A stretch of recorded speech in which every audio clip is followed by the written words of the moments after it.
Personne ne s'attendait à ça. Une déclaration venue du Maroc vient de tout bouleverser. Et pour la première fois, même à l'intérieur du gouvernement, certains commencent à dire ce que beaucoup refusaient d'admettre. Mais le plus surprenant, c'est la réaction de l'Algérie. Aucun retour en arrière, aucun signe de faiblesse. Et pendant que certains parlent de regret, le président Abdelmadjid Tebboune, lui, reste silencieux face à une demande qui aurait pu changer la donne. Avant d'aller plus loin, dis-moi en commentaire, qui a fait l'erreur stratégique selon toi? Écris simplement Algérie ou Maroc. Like la vidéo maintenant, parce que ce que tu vas découvrir dans quelques secondes risque de complètement changer ta perception. Tout commence en 2021. À ce moment-là, peu de gens imaginent que quelque chose d'essentiel est en train de basculer. Pas de bruit, pas de grandes annonces spectaculaires, juste une décision, presque technique, mais aux conséquences énormes. Le gaz algérien ne passe plus par le Maroc. Sur le moment, cela peut sembler comme un simple ajustement stratégique, une décision parmi tant d'autres dans un monde déjà rempli de tensions géopolitiques, mais en réalité, c'est le début d'un effet domino. Dans les jours qui suivent, les discours restent confiants. Du côté marocain, on parle d'alternatives, de nouveaux projets, de solutions rapides, et pendant un instant, une partie de l'opinion y croit. L'idée qu'un pays puisse compenser rapidement une telle dépendance semble rassurante. Mais derrière les déclarations, une autre réalité commence à apparaître, plus discrète, plus inquiétante. Des signaux faibles que seuls certains observateurs remarquent à ce moment-là. Des retards, des projets annoncés mais jamais concrétisés. Et surtout, une dépendance plus profonde que ce qui était affiché publiquement. Pendant ce temps, l'Algérie avance, sans faire de bruit, en redirigeant ses flux, en renforçant ses partenariats, et petit à petit, un nouvel équilibre commence à se dessiner, sans que la majorité ne comprenne encore ce qui est réellement en train de se jouer. Mais derrière cette apparente normalité, une réalité beaucoup plus complexe commence à émerger, parce que ce qui semblait être une simple décision technique révèle en réalité un déséquilibre beaucoup plus profond.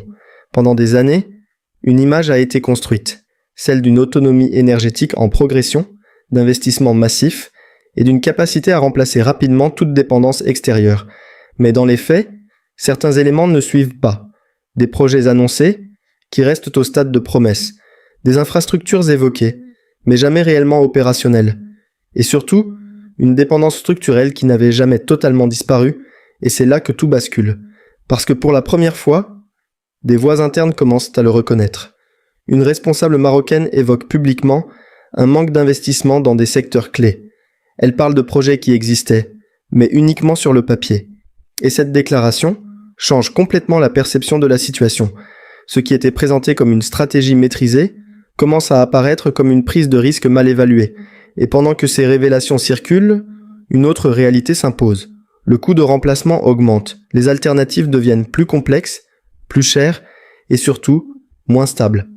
Ce qui au départ semblait être un simple ajustement se transforme progressivement en pression économique réelle et à ce moment précis, une question commence à émerger chez certains observateurs.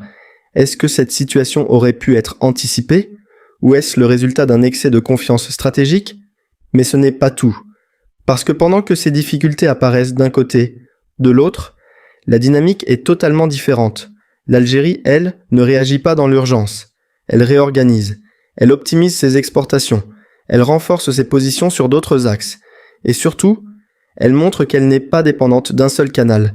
Et c'est précisément ce contraste qui va accentuer la tension dans les mois qui suivent. Et c'est à ce moment-là que le contraste devient impossible à ignorer. D'un côté, des déclarations qui commencent à reconnaître certaines failles, des voix qui admettent que tout ne s'est pas passé comme prévu, et de l'autre, un silence stratégique. Pas de réaction impulsive, pas de justification publique, juste une continuité. Mais derrière ce contraste, ce sont des réalités beaucoup plus profondes qui se dessinent, parce qu'au-delà des décisions politiques, ce sont les conséquences concrètes qui commencent à apparaître, des coûts qui augmentent, des ajustements économiques, et surtout, une pression qui ne se voit pas toujours à l'écran, mais qui se ressent dans le quotidien. Et c'est là que la situation prend une autre dimension.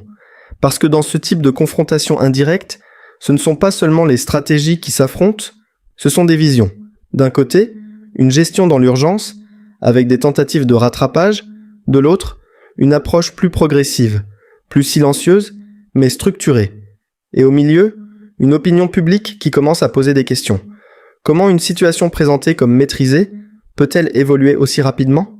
Pourquoi certaines réalités n'ont-elles été reconnues que tardivement?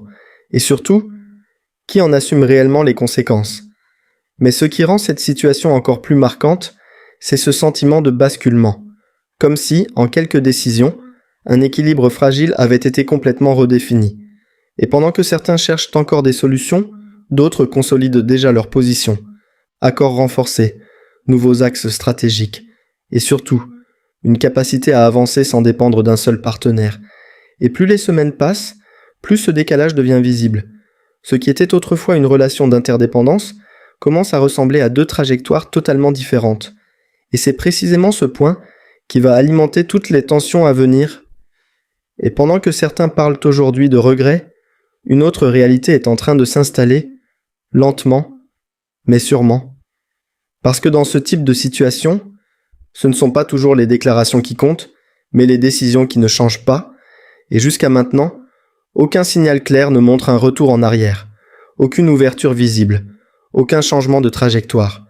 Et c'est précisément ce silence qui intrigue le plus, parce qu'au moment où certains s'attendaient à une réaction, il n'y a rien, juste une continuité, une stratégie qui semble déjà tracée, et pendant ce temps, les équilibres continuent d'évoluer, de nouveaux partenariats se renforcent, les priorités changent, et surtout, certaines dépendances disparaissent progressivement.